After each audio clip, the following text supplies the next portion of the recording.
Greetings and bienvenue, Midnight Crew. Thank you for returning to this broadcast. And welcome to new viewers joining us for the first time. If you like a video, then feel free to subscribe. I know what the somber secret to disclosure is. I found out about it during an abduction. Well, we're waiting. Time does not exist. Every moment in the universe happens all at once. We perceive time to be passing moment to moment because our consciousness is based on biological and chemical processes which change from moment to moment. This is why we can only experience time in one direction, the direction in which our consciousness experiences the passage of time. Essentially, the universe is static, but we cannot perceive this. To us, moments pass, and the future becomes the present and passes into the past. But reality does not work this way.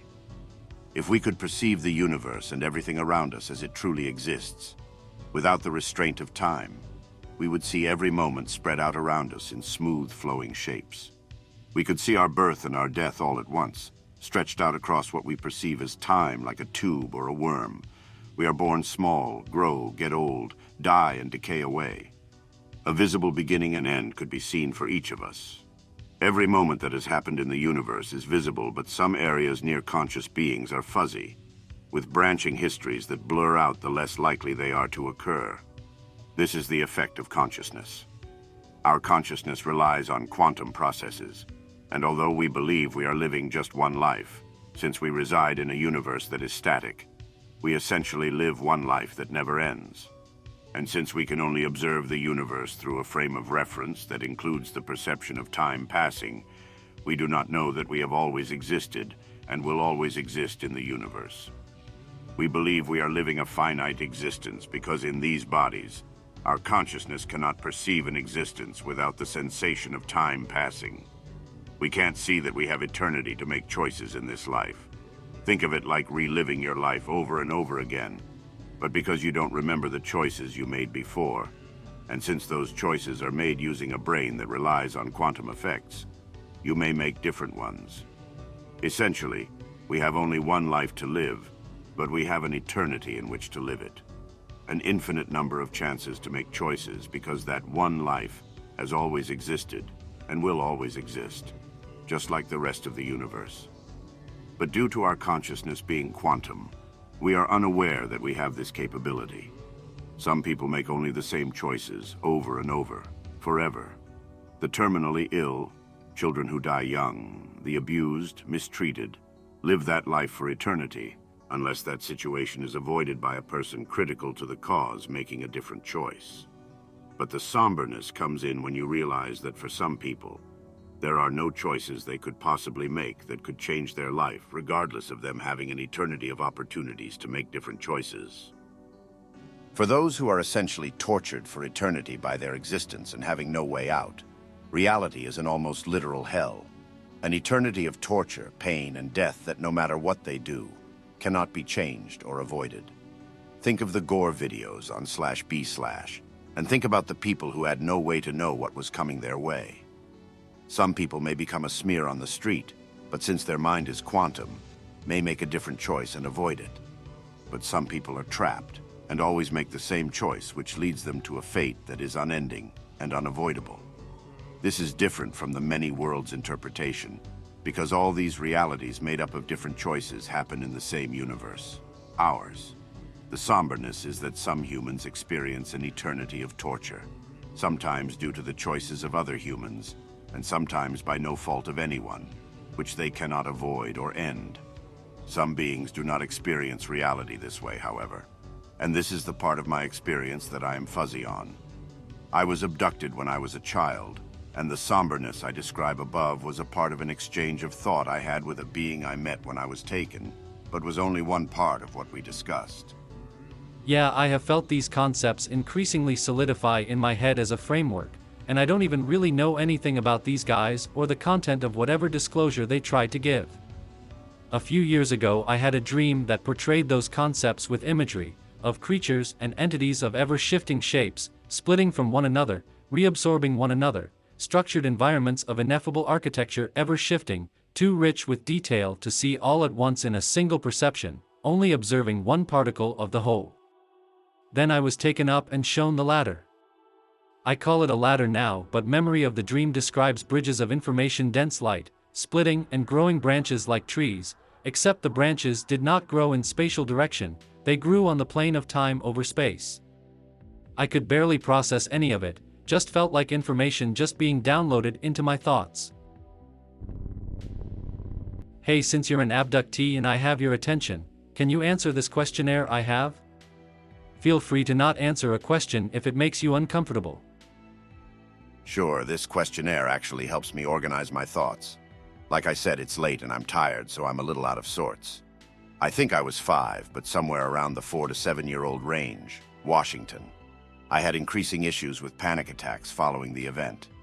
I never had night terrors, sleep paralysis, or anything like it before or since, so it stuck out. Being a kid, I just kind of kept on going with kid stuff, but the experience was always in the back of my mind. There were times when it bled through, and I had to deliberately try not to think about it to stop myself from being overwhelmed. This became much more difficult as time went on, and the stress of coping with it always increased in the time leading up to me remembering additional details. This has been ongoing over my life since the experience. My first memory of being taken was suddenly being in another place, bathed in white light. I knew beings were around me, but I could not see them or what they looked like. As the experience continued, I understood what they were and what was happening, but since I was young, I had no biases about the experience. My last normal memory was just before my abduction, and I have the distinct memory of realizing that another being was communicating with my mind. I was in bed trying to sleep. The small grays. As I said earlier, like the typical grays but small, almost childlike except for their heads, which were much larger than a human of that stature. They were only slightly taller than me at around 5 years old, but most of that height was their head. I could discern no sense of age or smell about them. They were thin, but not as thin as typical grays would be described, but definitely thinner than any healthy human. Their skin was a dull gray, with a tinge of yellowness to it. It had a texture to it that looked like skin, and not like any other sort of material. They did touch me, but my memory of their touch is vague. I have no clear memories of fingers. I could tell different individuals were touching me because their skin felt different, varying levels of moisture. I have clear memories of how their hands felt while holding my arms down, but none of their fingers/limbs/digits like how many, etc. They felt colder than a living person should feel, but it did have temperature, like a person that stood outside in cold weather without gloves. Some of them had skin that felt as moisturized as an average person. Another felt wetter, more than one much drier. The small ones used no body language. They spoke without moving their mouths, which were slits. There were times when I could tell they had the ability to move their mouth, but it was like an atrophied limb, and it didn't coincide with communication or any kind of facial expression, of which they had none. Their words were short, simple, and to the point. They communicated with each other, and I could hear it in my mind, which was part of what got the tall gray interested in me. I got the impression that it is not typical for humans to be able to hear them without them making the deliberate choice to push the thoughts into our minds. I did not see writing until later when I was one-on-one with the tall gray. The small grays reminded me of workers or orderlies. They were there to do a specific job, not to make decisions. Their options seemed limited, and I didn't realize until the tall gray appeared that they were under its direction. Very drone-like behavior. I felt very scared, traumatized while it was happening. I could feel them prodding me, and I vaguely recall them poking me with things that felt sharp and gave the sensation of going into my body like a needle, specifically into my arm and belly, maybe my nose. I felt nausea because of the fear and the inability to move while being completely awake. I did have the sensation that there was something in the place that was making me feel woozy, out of it, and that it was the source of my body being out of my control. I could feel pain. Question for other anon, at least this one time. Part of my conversation with the tall gray was my desire to not be taken again, but it was qualified as, "I don't want to know you are or have taken me again."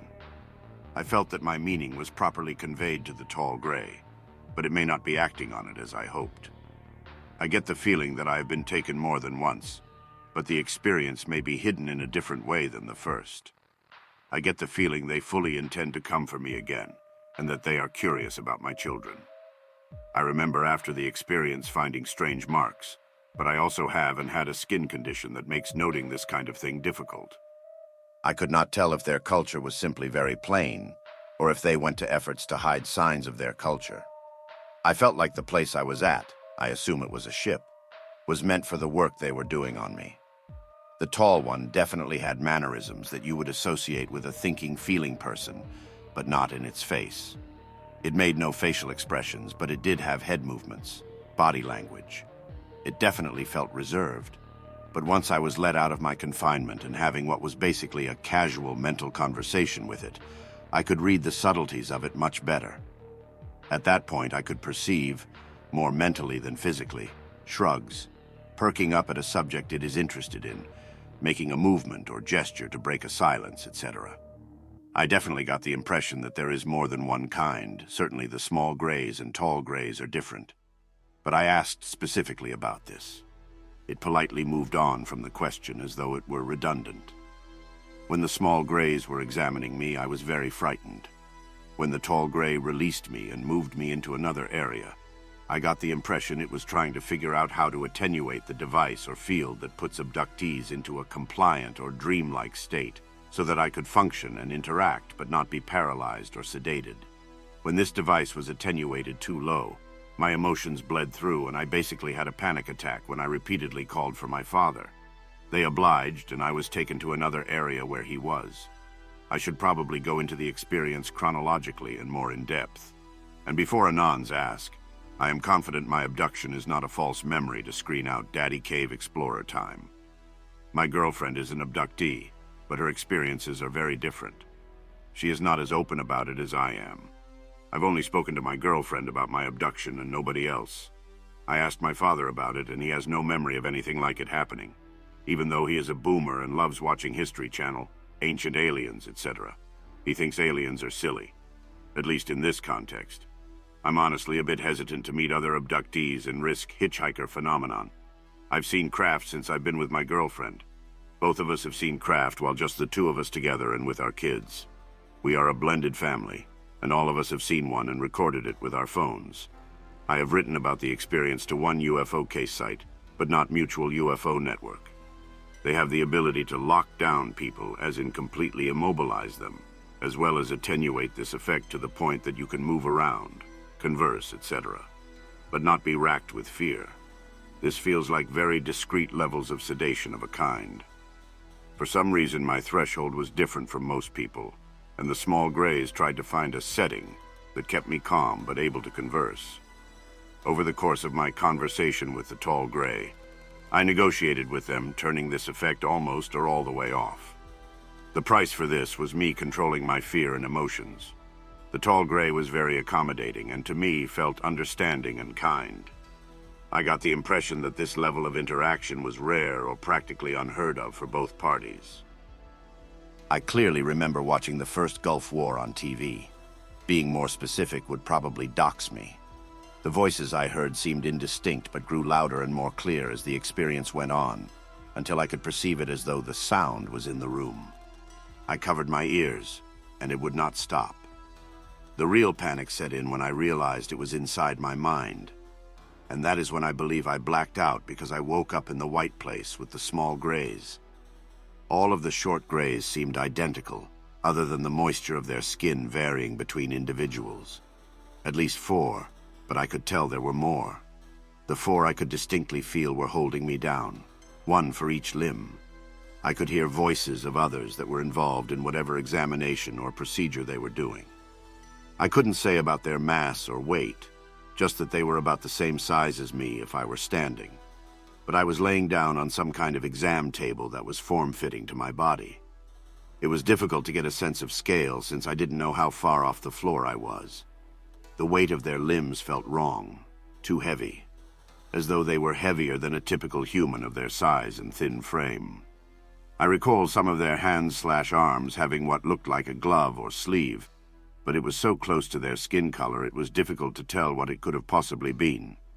They were form-fitting, and the only thing that betrayed that they were there was a cuff and the texture of the material. It was not woven, but looked like a scaly texture with very tiny dimples. Imagine rubberized undercoating after it has dried, with the color and refraction of a plain bar of soap. Again, it was difficult to tell how many digits, but as the experience went on, I could tell more distinct sensations. I had the impression that their hands had 4 fingers, and at least one I could feel only 3. However, at this point of the abduction, the area around me blurred out into solid white light, with only slightly gray silhouettes where the beings stood. Their arms became less distinct the farther up their body you looked, as though they were reaching into a field of clear vision that surrounded me, akin to looking through frosted glass. They had more knuckles than we do per digit, but the one with 3 fingers had less. The space between knuckles was also longer. This one also had what felt like many small, flat, round pads or scales on each fingertip. 1 elbow, 1 knee per limb, just like us. They were not digitigrade. I could not discern eyelids. In fact, it seemed like their faces transitioned seamlessly into their eyes. I got the impression that their eyes are not eyeballs set into sockets like ours, but an organ that occupies an area of their face. Small holes for ears. The one with 3 fingers had a slightly raised area immediately around the edge of its ear holes. I specifically looked for pupils and saw none on the small grays. I gave more details about their skin above. If they had teeth, they were inside mouths that seemed to have an atrophied ability to move, much less open enough to see the inside of. I could not tell. No hair of any kind, no nipples, no genitals, obvious or implied. As far as I could tell, the small grays were naked and had nothing at all in that area. They also had no buttocks. Their bodies overall appeared bony. No fingers or toenails that I could see, but I did not notice their feet that much, other than they were shaped such that it was difficult to understand whether they were wearing shoes or not. If not, their feet are shaped similar to a shoe, if that makes sense. Almost like they walked on a foot-shaped flipper. The small grays seemed to have no expressions other than occasionally what appeared to be an attempt to move or open their mouths, almost like they were stretching them slightly. It seemed involuntary since they did it at random intervals that did not coincide with anything happening or being said. No unique mannerisms at all. They focused only on what they were doing and nothing else, except for when the tall gray intervened. Their gait seemed normal for a person that size. You would assume that their internal foot anatomy must be slightly similar to ours, since they could walk with a hurry, double step, or walk slowly and deliberately like a person would.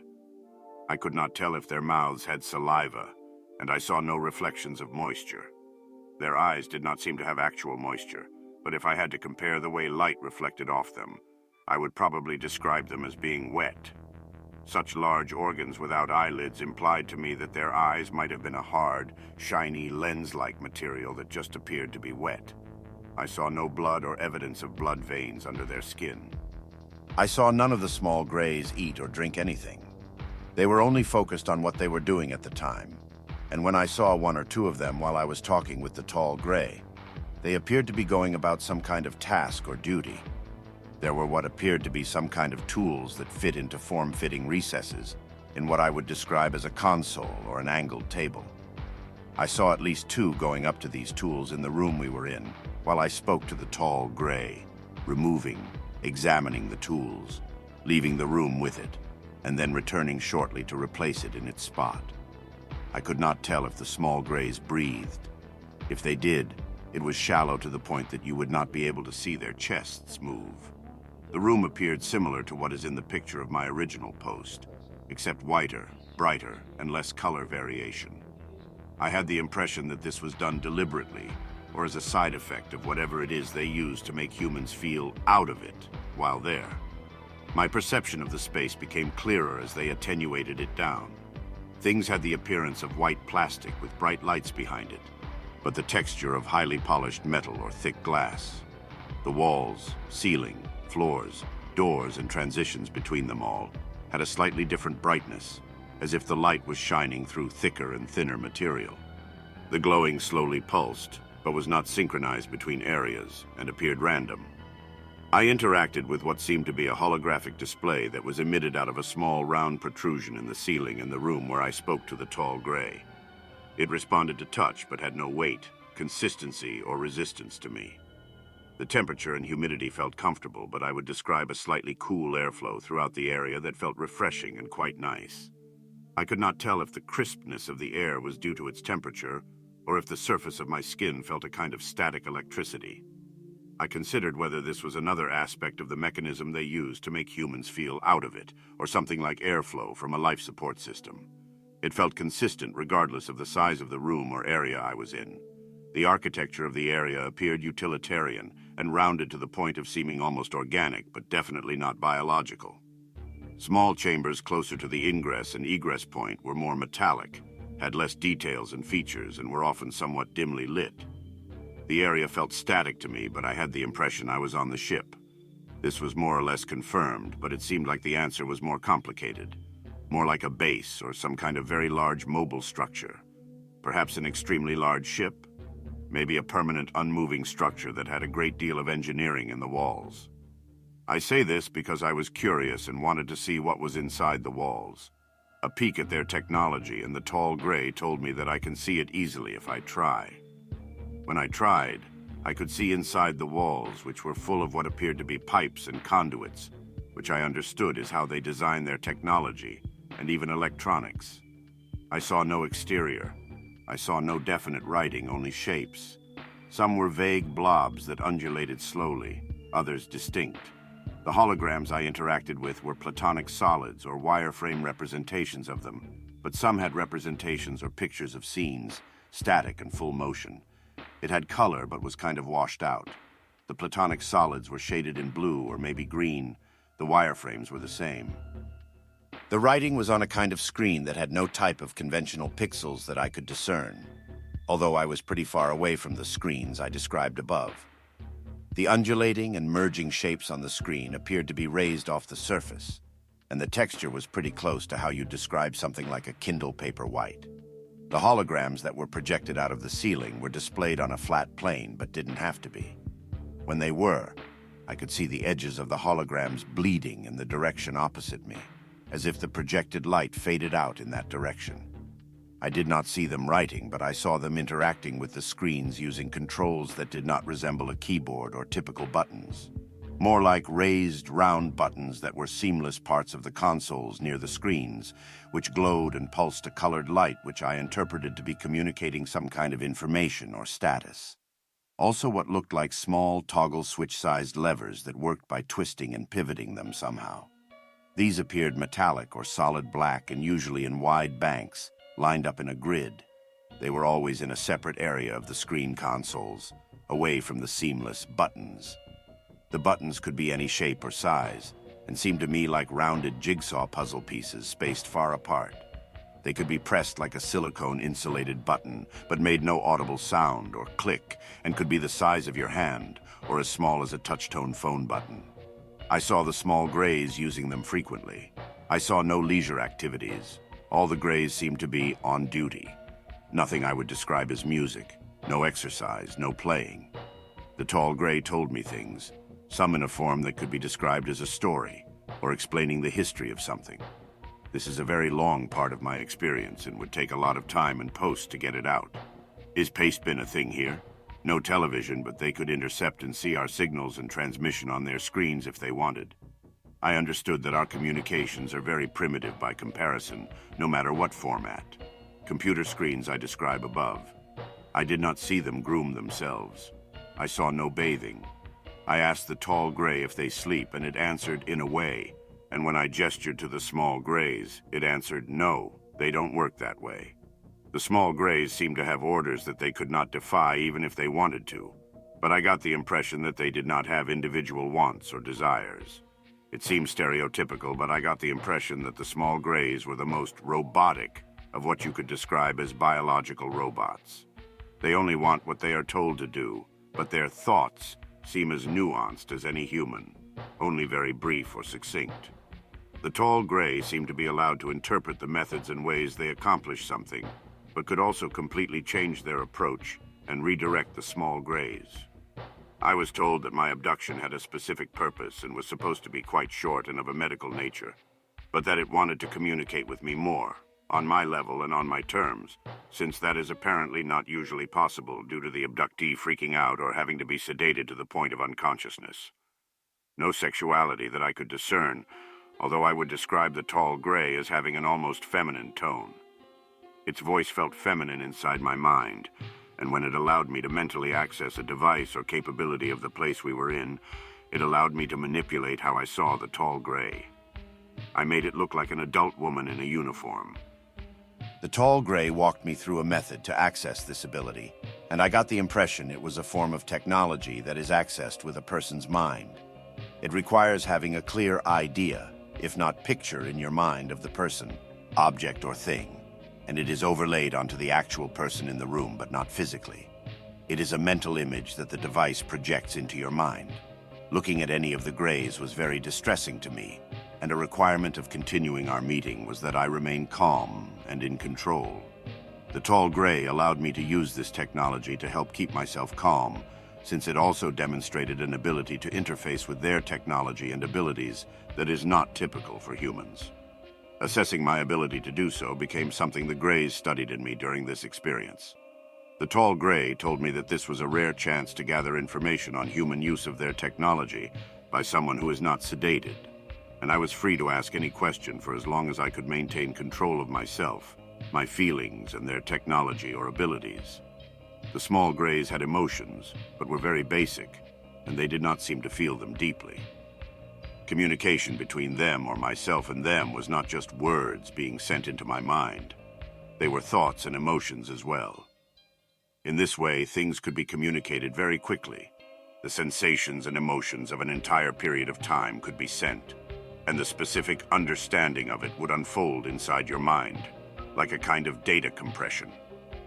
Transmitting the feelings of an event also tells you the story of it, as well as many of the details.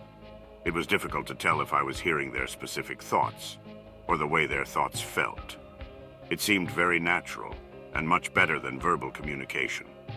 The tall gray intervened when they came to the realization that I could hear their thoughts without them giving me deliberate access to them. The emotions of the tall gray seemed much more complex, nuanced, and detailed like any human, but it was better able to attenuate what was communicated to me. It would periodically respond to me with massive downloads of thoughts and feelings related to the subject being discussed, and these instances are the ones that I continue to remember more of as time goes on.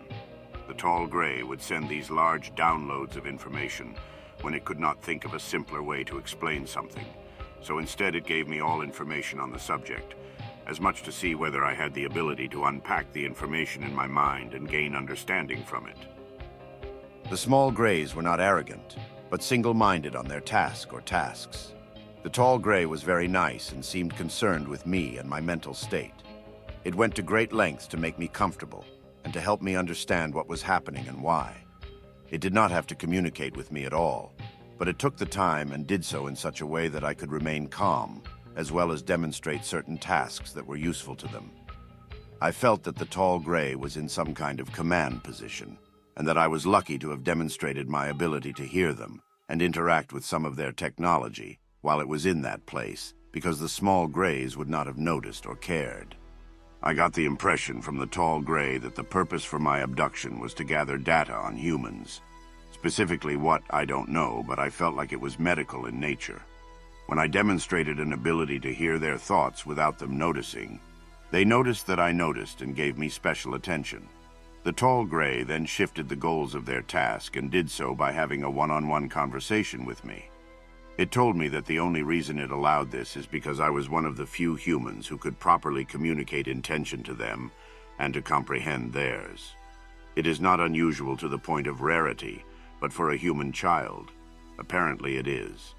Imagine a therapist being able to get specific answers from a subject in such a way that it allows them to fill in the difficult-to-answer aspects of a research paper or analysis report. The gray seemed to be a scientist but had a solid understanding of the human psyche, but I got the impression from our communication that it wasn't quite certain of their conclusions. The opportunity it had with me piqued its curiosity, and I would describe it as being excited to have the chance. Above, I said I could hear the thoughts of the small grays growing louder. Then I saw the top of one of their heads as it rose above me next to my bed. I gasped, covered my head with my blanket, and came to on the exam table, surrounded by small grays holding me down and performing some kind of procedure. I have no idea how much time passed.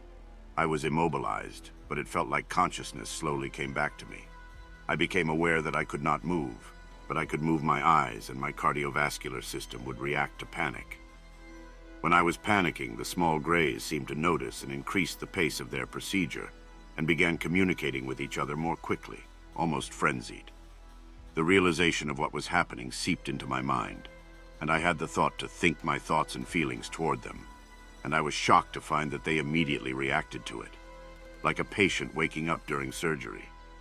They paused and were silent for a moment, then continued communicating between each other, and I thought to them, "Yes, I can hear you, I can still hear you. Yes, that too, do you hear me?" I had the thought to try sending my feelings to them, and I sent them the way I felt about what was happening, and they immediately stopped what they were doing and put their hands down to their sides. That is when the tall gray entered the room, since its silhouette was much taller and substantial than the others. It sent its thoughts to me and asked me specific questions which I responded to. It thought to the small grays, and when I heard those thoughts, it told the small grays to leave and let me out of wherever I was. I do not remember the questions, just that they were specifically to test whether I could hear them with permission and without, whether I could hear just the small grays, the tall gray, or their communicating between each other. When it understood that I could hear all of it, the tall gray wanted to try a different approach. I was only immobilized during the initial examination and procedure being performed by the small grays. When I deviated sufficiently from their expectations, the tall gray came in and took over the situation and went about gathering more information in its own way. I wanted to actively participate. I did not know why they were doing what they were doing, but I decided that they must be doing it for a good reason, and I wanted to be a part of it. The tall gray really liked this, and I would describe it as almost giddy that this opportunity was available to it. It also liked that I could discern the shades of its emotions in this regard, and only made it more curious and excited. Something that my interactions with the tall gray demonstrated to me was that even if a being is not able to physically smile, it is possible to share the feeling of what is essentially the emotional equivalent, and is just as nice. These nuances can also be conversational. I got the impression more than once that the thoughts it was transmitting to me were done with an undertone of being impressed, pleased, curious, inspired, and awestruck, as though it were telling me so with an appreciative and humble smile. It liked that I could communicate the same back to it, deliberately. The small grays used tools. They looked kind of like a Dremel, but each was a different size, slightly different shape with its own attachment. I had no idea what they were for, but the ones near the exam room felt medical to me. Some of the others that were embedded in the screen console felt as though they were maybe used for maintenance or analysis of some kind. I asked the tall gray specific questions about what they were doing to me, but I could feel its eagerness to get down to satisfying its curiosity about me, which did not necessarily have anything to do with the small gray's procedure. It did not want to waste time discussing procedures that they were now not going to complete, and apparently were not as important as the information the tall gray could gather by having a one-on-one conversation with me. I felt like there was something close or around my head, but not touching it while I was on the exam table. It felt like it was a part of the table and may have been partially transparent, like a plastic or glass dome. I'm not sure, though. They were able to put me into virtual scenarios which felt very dreamy, glowy, and unreal. I felt like these were either some kind of holographic simulation or were thoughts they drew out from my mind, modified and put back into my mind in such a way that I lived out its experience with them watching. I feel like the reality of it was a mixture of the two. I definitely felt like something was off, but most of the scenarios were of me in my daily life or inside my home, but being suddenly confronted with a gray. In some scenarios it was a tall gray, some it was small. Here is a list of some of the scenarios in the order in which I experienced them. I am in my house in the morning watching TV when suddenly the face of a gray appears on the screen and looks at me. The scenario is over when I panic and run away. I am woken up to grays pulling me out of my bed. The scenario is over when I panic and begin fighting them. I find a wounded gray, and the scenario plays out as I try to communicate with it verbally, then mentally. The scenario is over when I offer to help it and mentally project comforting thoughts to it. I walk around a corner inside my house and find that I am on a ship. The interior looks like the place I am at in my abduction. Nobody is around. The scenario continues as I explore looking for someone, but nobody can be found. I find myself in a dark room. In the middle of the room is a console with buttons, levers, and dials, and is lit by a spotlight whose source I cannot see. The console looks like human technology, but kind of retro. I begin using the controls and discover that I can reveal a hidden window past the console where I can see sky and clouds straight out of it, with the ground far below. I get the impression that I am up in the air inside this room. This scenario felt like it had an ending, as nothing I did or didn't do seemed to conclude it. I am in my home alone, and I suddenly hear a baby crying. I immediately jump and go find it. It is in the center of my bedroom floor.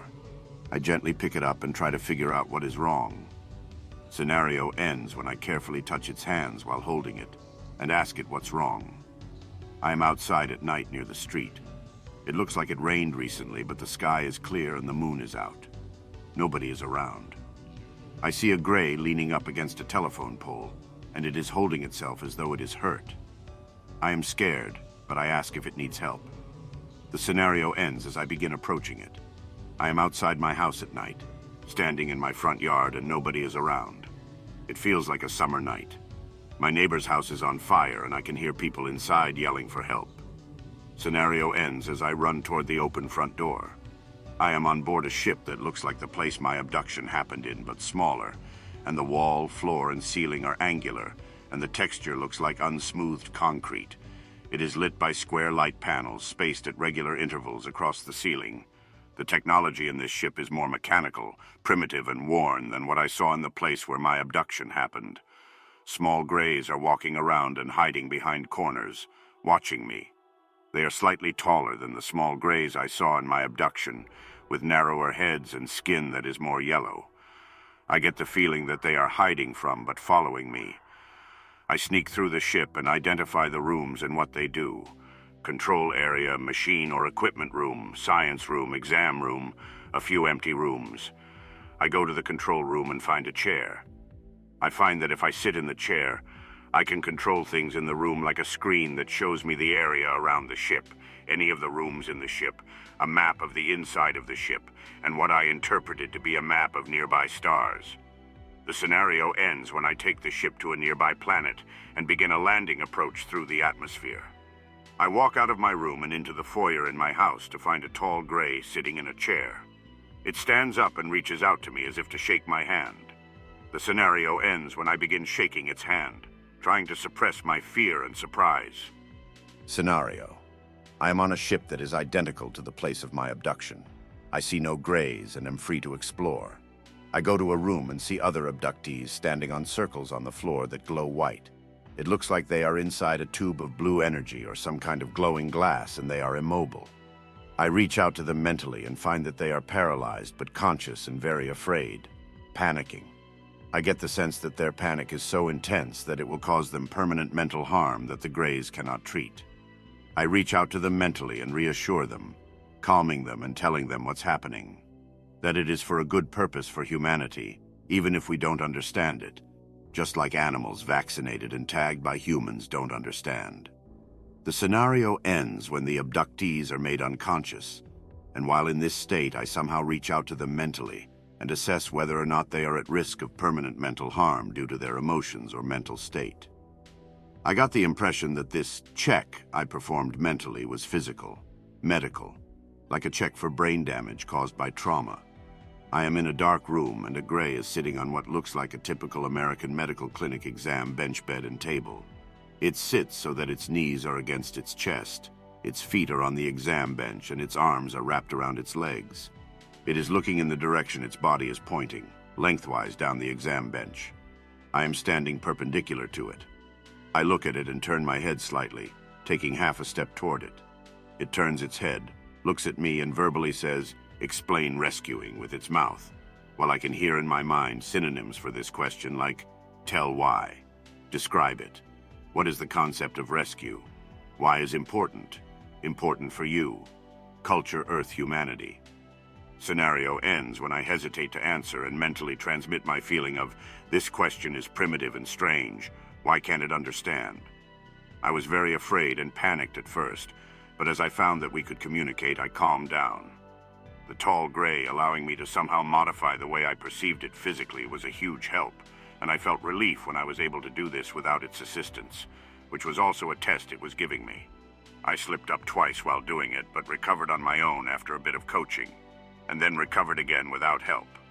This seemed to satisfy the tall gray a great deal, and I got the impression that it had a hypothesis of some kind, and that this helped confirm it. I don't know what the hypothesis was, as it never explained it, but I believe it is related to some of the other things it told me. As I gained control over my fear, the grays slowly attenuated the out-of-it field, and at some point I realized that I felt completely lucid and non-sedate. I believe the grays completely turned the field off. One of the things the tall gray wanted to understand is why their appearance frightens us so much to the point of psychological trauma, and why some humans are able to control or suppress it. I felt pain while the small grays were examining me. They used some kind of medical instruments, needle-like, on my arm, belly, and nose or head. I got the impression that they don't understand empathy, or aren't burdened with those kinds of reservations while completing their tasks, although tall grays can instruct them to do so. When the tall gray stopped the exam, nothing else like this happened. I felt like the mental out-of-it field they project upon abductees functions like a drug. It makes people more compliant, docile, and childlike, able to answer questions, but it has the side effect of numbing the more conscious parts of your brain like sedation. They turn this field up for people who panic or become violent, and usually leave it at a medium level. This helps with erasing or concealing the memory of the abduction, but also makes it difficult and rare to get cogent, useful information from abductees, which forces them to rely more on gathering medical information. Every once in a while, though, a human has enough control so that this field can be attenuated down in order to have a more personal meeting where things are discussed, information exchanged. I got the impression that I was not a rare case to them, but I happened to be able to provide the exact information this particular tall gray was looking for and didn't expect to get from me. The tall gray told me all this. I've explained a bit about what mental communication is like in my various responses above. It is somewhat difficult to explain, but at the same time it feels very natural to me. I think that is why the tall gray was so interested in me. I took to it quickly and naturally, and was able to comprehend and transmit details and subtlety that eliminated them having to interpret vague or sedated responses, as is typical from abductees. The tall gray wanted to gather more information on this and analyze my responses and the content of what I said, as well as the method and how well I did it. The tall gray explained that they did not expect humans to be able to communicate like this at this level sufficiently for untrained children to be capable of it, and for a specimen, me, to be found easily. They wanted to understand if it was a natural development, a product of some kind of influence, or if we were medically, the way I understood this concept at the time, now I understand it meant genetically, modified for it by someone, group of beings. All of my interaction with the tall gray was for the purpose of getting cogent answers to its questions, while it evaluated how well I was able to communicate them to it, whether I could add depth, subtlety, and nuance. It was pleased that I could and explained that I was not the first or the best, but that I was unique in that they were not already aware of me. It would not go into detail about what it meant by this, and I interpreted its unwillingness to answer. It didn't refuse to answer, it simply didn't respond to me asking, as a hint for something. Maybe their purpose for being here, or one of their purposes. The tall gray could communicate information to me in small amounts, as small as individual words one at a time, but it slowly expanded into it, sending me broad concepts for many things all at once to see what I could gather from it, how I interpreted it. I took this to be a form of information compression, as I described earlier.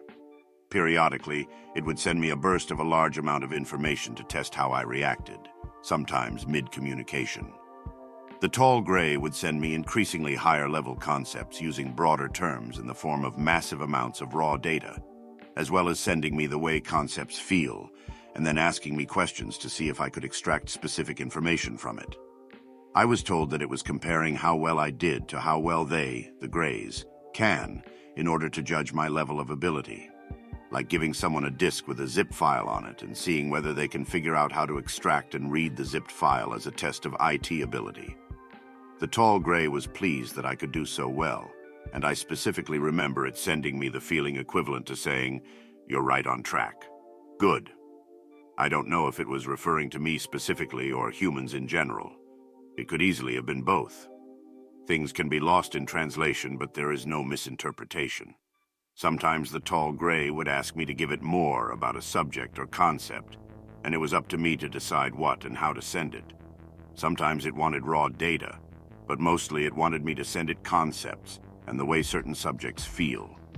I got the impression that it was able to extract much more pertinent information from the feeling of a concept than I could. I felt that it was impossible for a being to interpret something the wrong way when communicating mentally.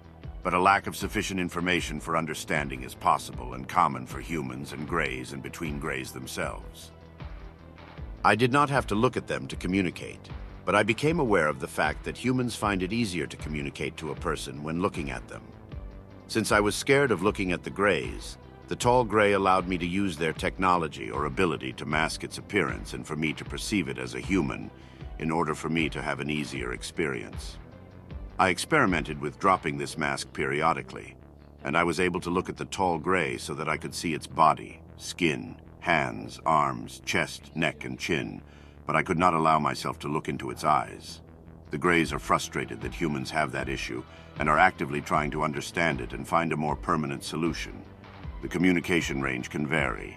A gray that is far away, 50 to 100 meters I'd say, can only send and receive vague impressions, surface emotions. Since humans have no kind of training and our minds are usually a jumble, all the grays can gather from this is that a human is nearby. Humans usually screen out thoughts they send to us at this range as a product of our cognition or ignore it as a vague, intrusive thought. The detection range that grays can sense humans from goes out much farther than 100 meters, but it is indistinct. I don't know what any kind of maximum limit could be. I gathered this from the tall gray while I was transitioning from the exam table to my one-on-one meeting with it, as the crispness of its thoughts faded in and out, as it and I were moving around the place I was in. They can read minds at will, but I felt that this is impolite to them. They will do it in the course of their research if they believe it will give them useful information, but would choose not to do it to a fully conscious, unthreatening being. The information used as the basis for some of the scenarios I was in were extracted this way, I believe. When I first met the tall gray, I felt that I could detect it probing my mind. When it noticed that I noticed this, it stopped trying for the rest of the encounter. I asked the tall gray many questions, and sometimes it simply didn't respond. Sometimes it told me that it can't tell me that. Sometimes it gave me a massive download of information or concepts all at once. Sometimes it gave me a slow and deliberate explanation. Sometimes it told me that they don't know the answer to a question. The only topics the tall gray avoided were things that I felt could lead to a line of thinking that led back to the overall reason they are here on Earth. I asked the tall gray if it was from space or another reality or another time, and it was content to stare at me and not respond. I think some of the other seemingly unrelated questions may have led me to draw conclusions on this subject, and it did not want me to know. The tall gray was more than willing to show me certain things you'd think they wouldn't like technology. Their electronics are not like ours, with components laid out on a board, but are functionally similar. Electronic components are laid out along a wire or conductor like knots in a rope. The entire finished assembly is coiled or folded up to fit into its place, and coated in a material that is very resistant to damage and temperature. Their method of manufacture was strange to me, though. Their technology is not made out of parts like ours, but as one homogeneous assembly. The closest word I have to the concept the tall gray communicated to me is grown, but that's not quite right. More like materialized. The small grays were interested in anything medical, and I believe that was their general purview. Perform medical exams and note anything unusual. If anything unusual is found, analyze it. They did not handle higher-level concepts, but also didn't report any of their findings to the tall gray.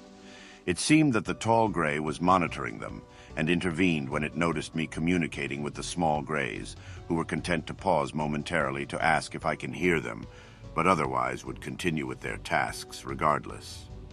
The tall gray was interested in all the higher-level stuff and could go about investigating it in any way it saw fit. It was generally uninterested in our culture. It understood that certain aspects of society can cause humans to feel hurt to the point of death, but that this is a symptom of a culture that lacks understanding of itself. I believe this is why the tall gray was so interested in mental communication, since deception and misinterpretation is impossible using it.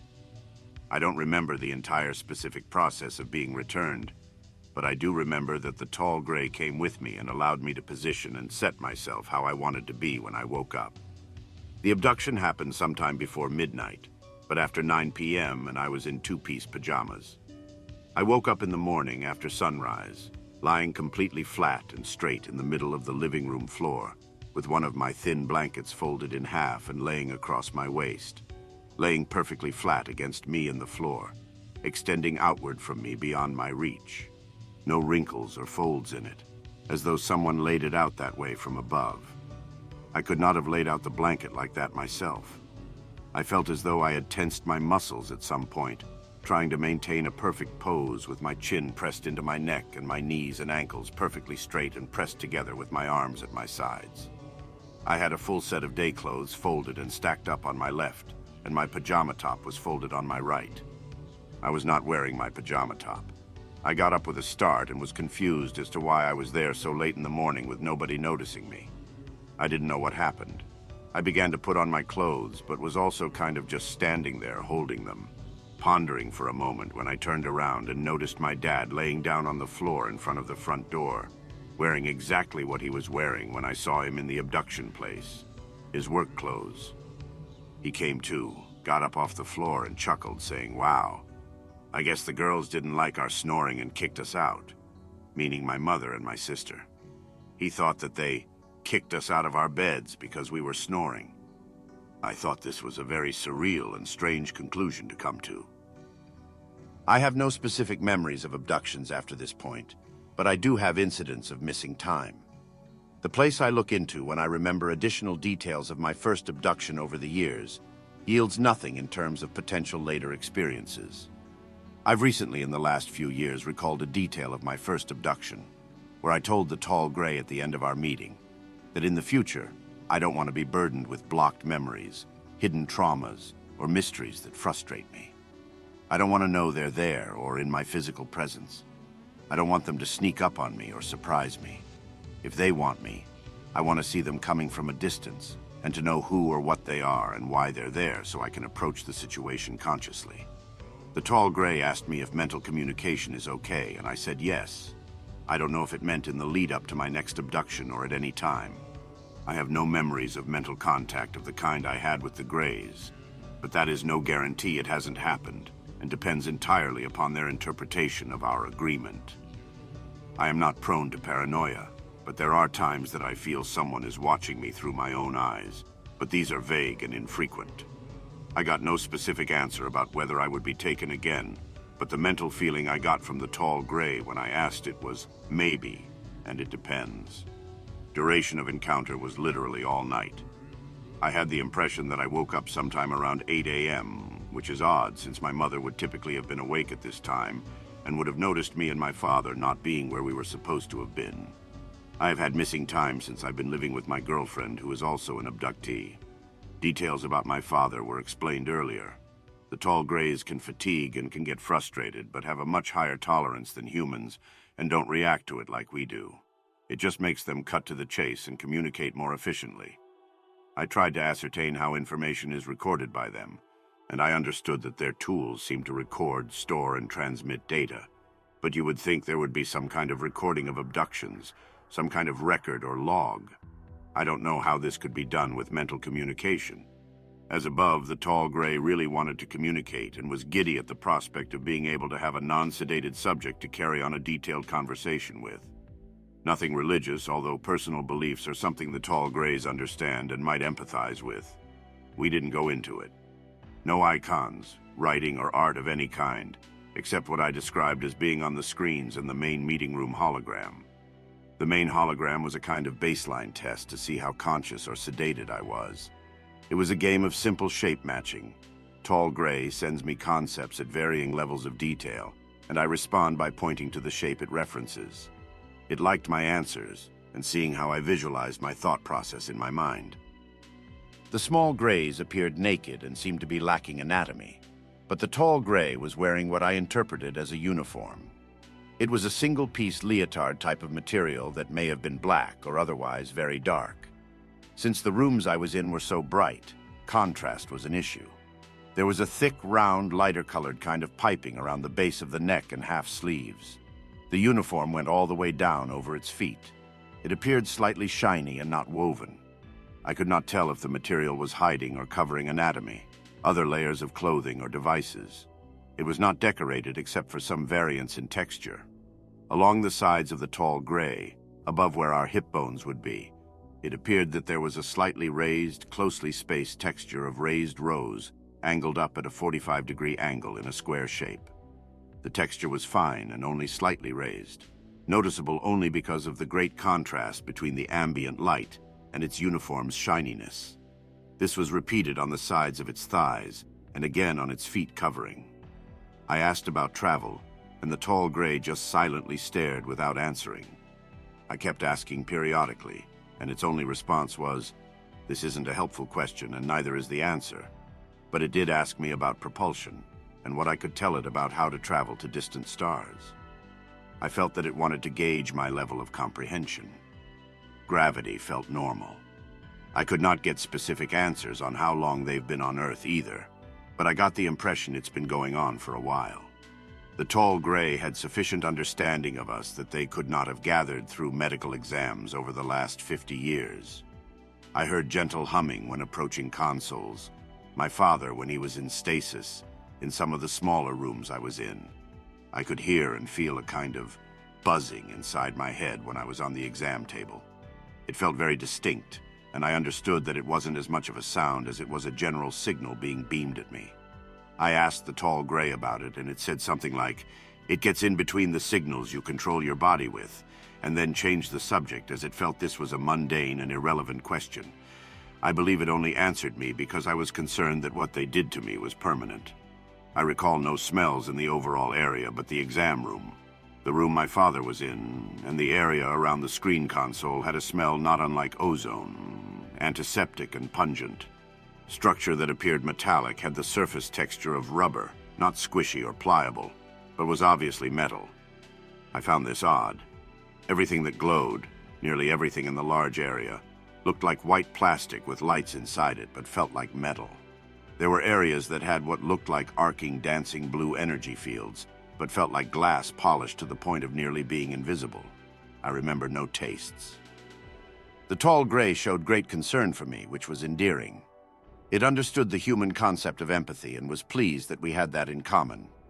It did not understand our empathy for non-human creatures, animals, pets, yet had such fear of looking into the faces of grays. I feel like some of the virtual scenarios I was in were trying to gain more understanding of this, and the grays are puzzled as to why we seem to have this deeply rooted fear. The tall gray was suspicious of such a specific phobia, like it suspected it was done by the interference from another species, or that humanity had a subtle, subconscious understanding of the grays that we developed this fear ourselves over time. Painkillers and the effects of the out-of-it field are described above. Memory alteration is something they do, but I do not know the method. I suspect that there are different methods employed depending on the person and their level of communication comprehension of the grays. Sometimes the method they use does not conceal everything, and some humans have these memories bleed through over time regardless of how well it is done. The grays don't mind leaving humans with a mystery that makes us paranoid for life, instead of having a follow-up abduction and potentially exacerbating the issue. A form of anesthesia can be accomplished with the out-of-it field and memory modification. The tall gray told me, if you don't remember the pain, did it even happen? But it indicated that this is on a sliding scale. Sometimes intense trauma, even if very, very brief, can leave physically detectable mental trauma. Their medical anesthesia is imprecise when it comes to humans, and they'd rather have the surgical precision that comes with memory alteration. Psychological counseling. See above interactions with tall gray. I got the impression that they've been doing this for a long time, but that over the last 100 years they've had periods where they've taken many more people than we suspect, alternating with periods when they've taken nobody at all. The tall gray told me at the time they had only recently begun abducting people again after years of taking absolutely nobody, but they were doing only a few per year right now. It said that in the future they would either take slightly less people or nobody at all, depending on how things go. It sent me the understanding that the peak of abductions were between 1948 and 1977, with 1 or 2 several-year-long lulls during that time. It communicated this timeline by mentally examining where I placed myself in history and time, and took a lot of back and forth and examining how time feels to me as a human. I asked about other species, and the tall gray told me it's complicated. I asked about other dimensions, and it was piqued by the question, but took issue with my use of my understanding of the word dimension as inaccurate. It told me that it would have to teach me much more in order to understand the question and the answer, and we did not have time for that.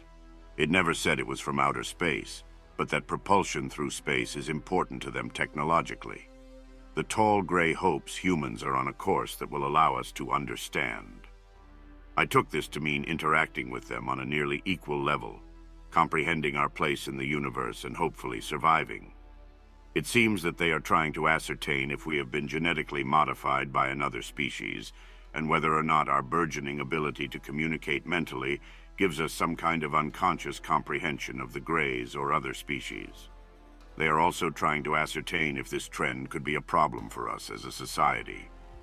I got the impression that the Greys would not be powerless to change this trend if it were found to be a problem. They could make extensive changes to us, but won't. They want to give us all the answers, but they know not every human can comprehend or handle it. They like finding humans that can and are relieved to see that this trend is increasing, even if it's slightly suspicious. The tall gray gave me the subtext understanding that complications with this are frustrating to them, and the word government was sent to me with a tone of chagrin. They do not want us to damage or destroy our species. They want us to survive. The tall gray was curious if my early ability to communicate could be passed on or not. This leads me to believe they will or have already examined my children. I specifically asked the tall gray what they wanted me specifically to do, and it told me to communicate. It did not specify to whom or what to communicate. My girlfriend's experience was very different from mine. She describes the gray she met with as a trickster who was having fun by meeting her and allowing her to see it, communicate with it. She was happy that we have the abduction experience in common, but she is afraid to dig too deeply into herself to try and recall more. She remembers being lifted through the air and being aboard a ship, and her gray would disappear and reappear in different parts of the room. This is very similar to stories my grandmother told me about the elf she used to see in the woods when her and her sisters would walk to school through a green belt. A man with a green face and gray clothes would suddenly appear in front of them and then disappear, reappearing behind them, between them, in a tree or on a log. He would communicate to them without moving his mouth, but they couldn't understand what he was saying. According to my grandmother, he was very small, even compared to a child, smaller than a human dwarf. The tall gray responded to most of these questions, as it had to some of the others I described above. It said that what humans think we know is such a small part of reality that it would take too long for me to be educated on the subject in order for me to understand the question and answer. It tried to download large amounts of this information to me, but it did so while telling me that it's so different from what humans understand that I probably won't be able to extract useful meaning from it. The overall impression I get from it is that what we think of as physical laws are quantization of a larger continuum of reality. We think physics is and is not a set of rules, but it's actually a spectrum of existence that has no hard rules or boundaries. My understanding of this is overly simplistic, broad, and utterly fails to offer anything useful. I did gain some specific understanding, and that is the space we occupy is infinite, as we understand it. Other regions of space exist beyond the light horizon of our universe. Matter is spread across an infinite universe with regions of expansion and contraction that make it seem to beings in those regions that the universe is a finite, enclosed area. The distribution of matter across an infinite universe means in distant reaches far beyond our horizon, the pattern of matter repeats. The tall gray answered my next question before I asked it. It doesn't know if there are other Earths or versions of humans out there. The grays are only aware of the humans on this Earth. I felt that the tall gray answered this question because it doesn't lead to conclusions about who the grays are or why they are here. I got the impression that not every abduction is supervised by a tall gray. Knowing how single-minded the small grays are, it's very possible that they are simply oblivious to the psychological impact their abductions can have on us. I was not told this specifically by the tall gray, but I caught the implication and subtext during our conversation that small grays may be on missions that were issued a long time ago and are performed according to their limited ability to adapt on the fly to situations. I also caught a subtle hint that not every tall gray has any form of understanding of humans. I felt this through feelings the tall gray sent me of other grays being distant or disconnected, but not indifferent to us. They simply don't understand what we consider to be a violent act. It communicated to me similarly that most grays don't understand how we can have mental damage that increases over time, caused by an event we have no memory of. This is a part of their research and involves human perception, our increasing ability to communicate mentally, and the possibility of the human race having been modified or evolving into this ability naturally. They don't know specifically, but consider the mystery an important clue to our future, and would add to their understanding of how other races may develop.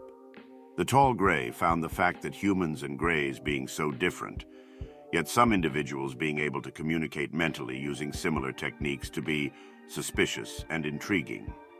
The tall gray told me that they do not injure humans any more than is necessary for a medical exam.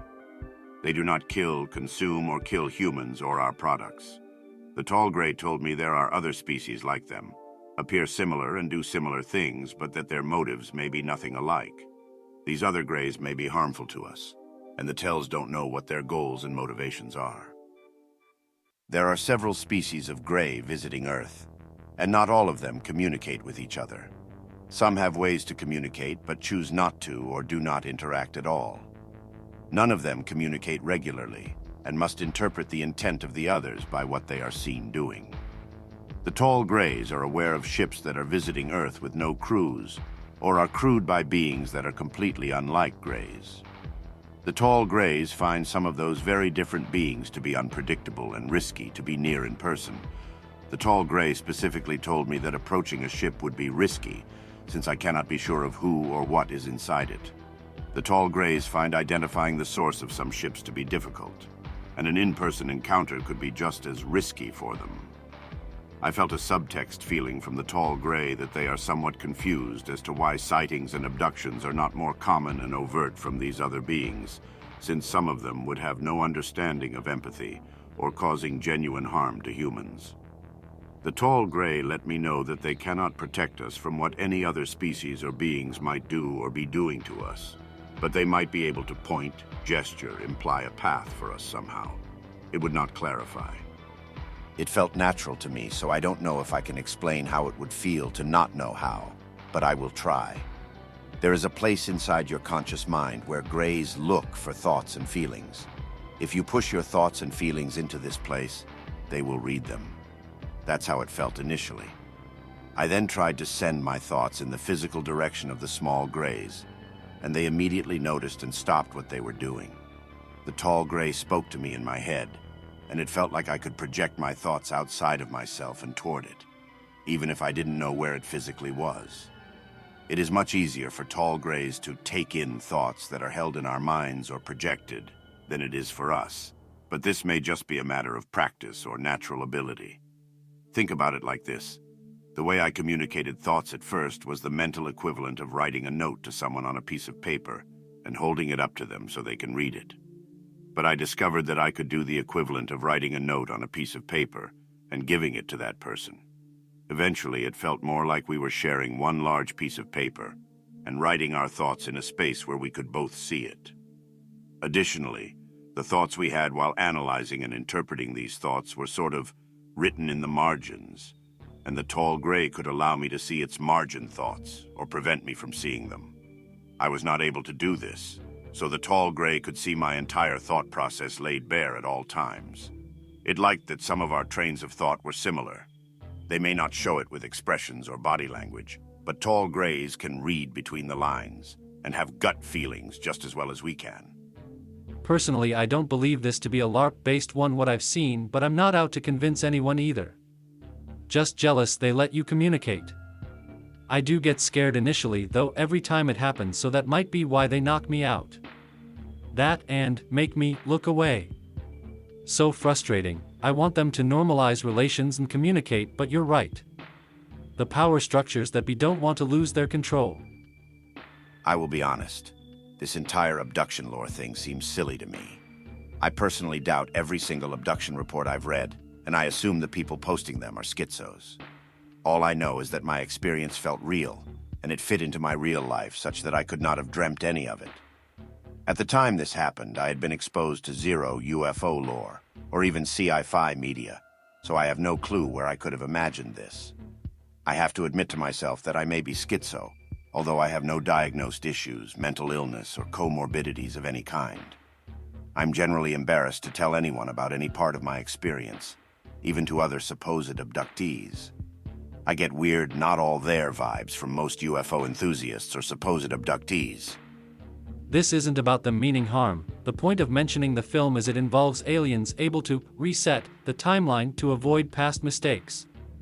Seeing all potential paths in the timeline but still crashing is odd, but I don't think it's insurmountable if they run into a problem where no choice is a good choice. It would, however, suggest that they could only see so far ahead. They couldn't, say, realize it's a bad time of year to board the Titanic. Or the Titanic tourism sub. I've kind of moved on from the topic I started this thread with because I'm apparently not good at explaining it, and some Anons are interpreting it in strange ways. All I can say is to imagine something like a quantum walk, random walk. But in the form of a person in this universe, all the different choices we have available to us are on their own world line, and each of those world lines have their own subjective experience, unaware of the others, all laid on top of each other. The difficulty I have is in explaining that there is only one universe. We only live one life, but we have an infinite number of overlaid world lines that we take simultaneously. It's possible to say that we each live only one life and infinite lives, and both are true. I can imagine a gamey way to describe it for those gamers out there. Let's say you're grinding a dungeon, but when you enter it, you split into an infinite number of yous who all run the dungeon slightly differently and simultaneously, each one of them unaware of the others. You only run the dungeon once, but an infinite number of you have run it simultaneously. Even when you finish the dungeon, none of those yous are aware of the others, and there is no evidence that it happened because we are unable to see this happening from the outside and gain perspective on it. I could probably go over this for weeks and not explain it any better. Did he convey any spiritual ideas to you? Anything he would consider objective? What did he find beautiful about it? Why are you certain extra dimensionality would be involved? What do you think the connections might be between different species? I got the sense of moving between layers of dimensionality, of reality. It's not necessarily that other beings, objects, planets, or things are hidden between these dimensions, just that we cannot perceive the path to move into them and comprehend them.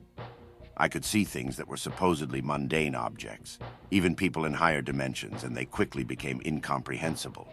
A regular human in 11 dimensions doesn't even look like something that could be a living being, very psychedelic.